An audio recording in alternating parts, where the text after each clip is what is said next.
साथियों नमस्कार, कैसे हैं आप सब लोग? देखो अगर आप लोग प्लानिंग कर रहे हो चाइल्ड कस्टडी की या विज़िटेशन की, तो मुझे नहीं पता कि आपके पैटर्न्स क्या हैं। पर हम आज एक छोटी-सी बात समझेंगे और एक अलग व्यू से हम केस को लड़ने का प्लान बनाएँगे। क्या आप सब तैयार हैं? तो we have to give a second thought to the process ताकि हमारे जो रिसोर्सेज़ हैं वो वेस्ट नहीं हो और हम जो चाहते हैं हमें मिल जाए। देखिए जब भी डिस्प्यूट होगा आपको और आपकी वाइफ़ का, तो आपकी वाइफ़ जो है बच्चे को लेके चली जाएगी। या इस बात की पॉसिबिलिटी भी है कि वो बच्चे को छोड़ जाए और खुद जाके पीयर बैठ जाए और बाद में जो है केस फाइल कर दे रिगार्डिंग द चाइल्ड कस्टडी।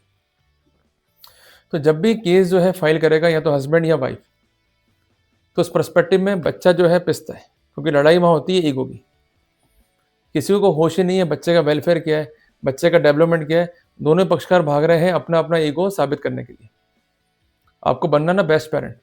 मैं कुछ पॉइंट्स आपको लिखाता हूँ, आप उसके लाइट में ही तय करो कि वास्तव में यू आर बेस्ट पेरेंट और नॉट।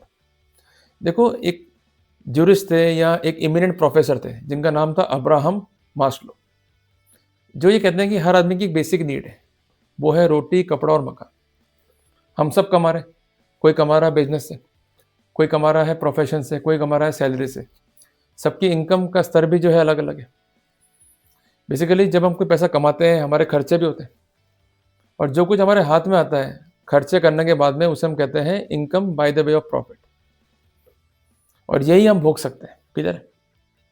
अब मान लीजिए आपकी इनकम ही जो है 20,000 रुपये, समस्त खर्चे भी आप लोग कर रहे हो और आपके हाथ में बच रहा है 2,000 रुपये।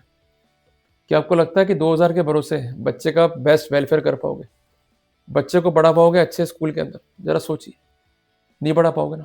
इसके बनस्पत एक बड़ा बिजनेसमैन है, एक बड़ा प्रोफेशनल है, उसका अधिक प्रॉफिट है, तो वहाँ संभावनाएं ज़्यादा दिखाई देती है।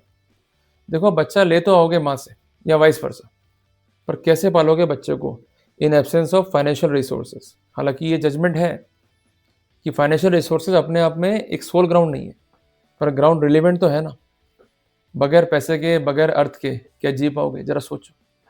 तो इसलिए जब भी पैसे नहीं है, व्यवस्था नहीं है या आपके पास प्रॉपर रिसोर्सेज नहीं है to consume for the welfare of child, आप वहाँ पर आइडिया जो है ड्रॉप कर दो, क्योंकि हमें बनना है बेस्ट पेरेंट। सिर्फ अपना स्वार्थ साबित करने से या ईगो साबित करने से कुछ नहीं होगा। क्लियर हो गया? दूसरी बात है कि क्या हम इतना समय निकाल पाएंगे कि शाम के टाइम या सुबह के टाइम बच्चे को मंदिर ले जाए या सोशल गैदरिंग में ले जाए?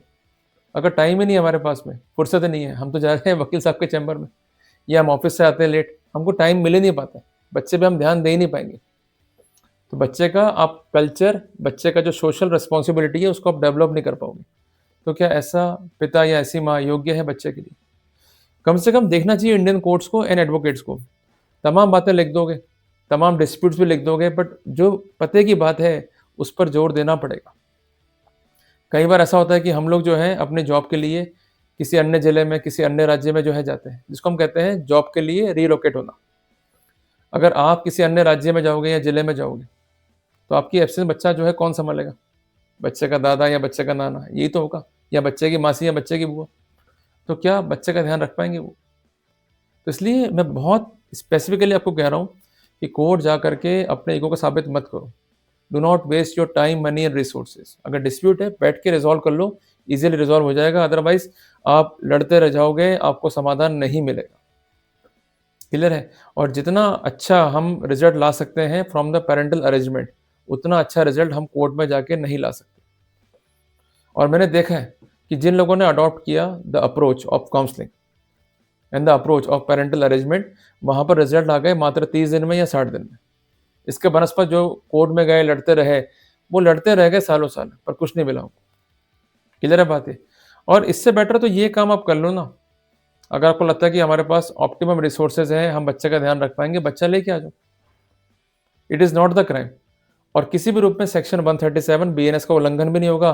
पर कुल मिलाकर के आपको परहेज करनी है कोर्ट जाने में, क्योंकि बहुत टाइम खराब होता है, बहुत एनर्जी कंज्यूम होती है।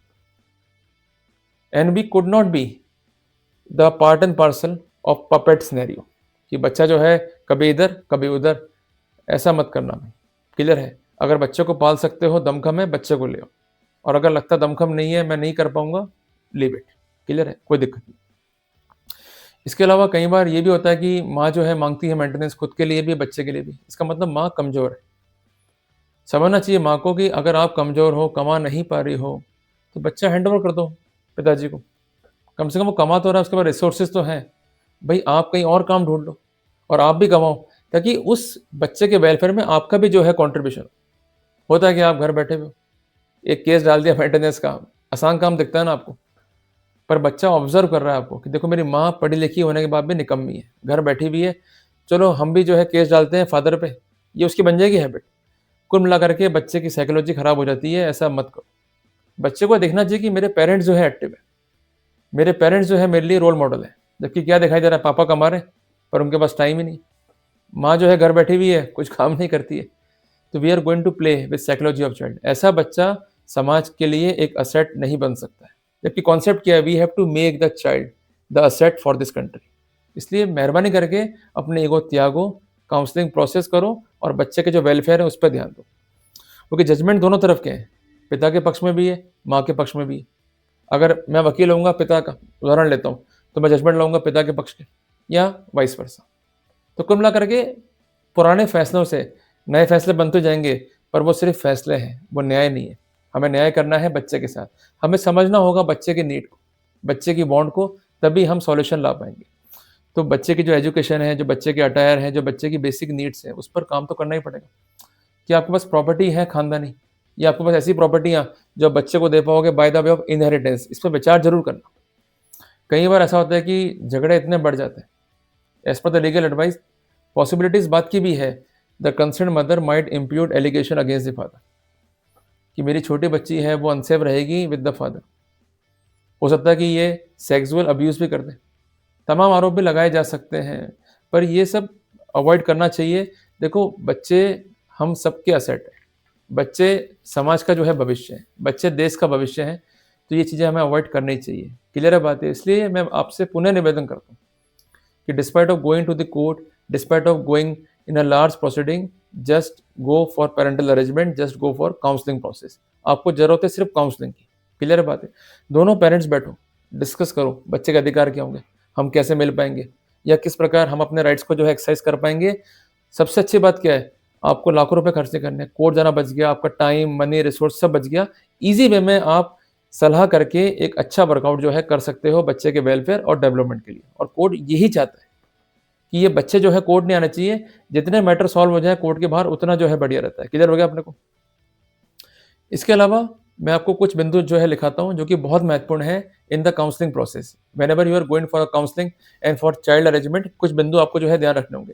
सबसे पहला बिंदु है कि बच्चे का वेलफेयर जो है इंपॉर्टेंट है। दूसरी बात, जब भी आप करें अरेंजमेंट्स तो सारे पॉइंट्स जो है स्पेसिफिक कर लें। तीसरी बात, regarding the financial resources, education, health, overall development भी पॉइंट जो है स्पेसिफिक कर लें। इसके अलावा ऐसा कोई प्रोसेस पक्षकार जो है अडॉप्ट ना करें जिससे प्रोसेस का जो है मिसयूज़ हो और जो कंसर्न्ड पेरेंट्स हैं उनको कोई परजुरी जो है कॉज़ हो। देखो आपके अपने-अपने अधिकार हैं, बच्चे के भी अपने अधिकार हैं, उसकी अपनी साइकोलॉजी है, पर अपने ईगो के लिए ऐसा कोई काम मत करना जिससे बच्चे की साइकोलॉजी डिस्टर्ब हो जाए। ये आपसे हम्बल रिक्वेस्ट है भाई। और आपकी अप्रोच जो है वो होनी चाहिए होलिस्टिक, मतलब आपको रखना चाहिए बड़ा दिल। क्लियर है बात ये?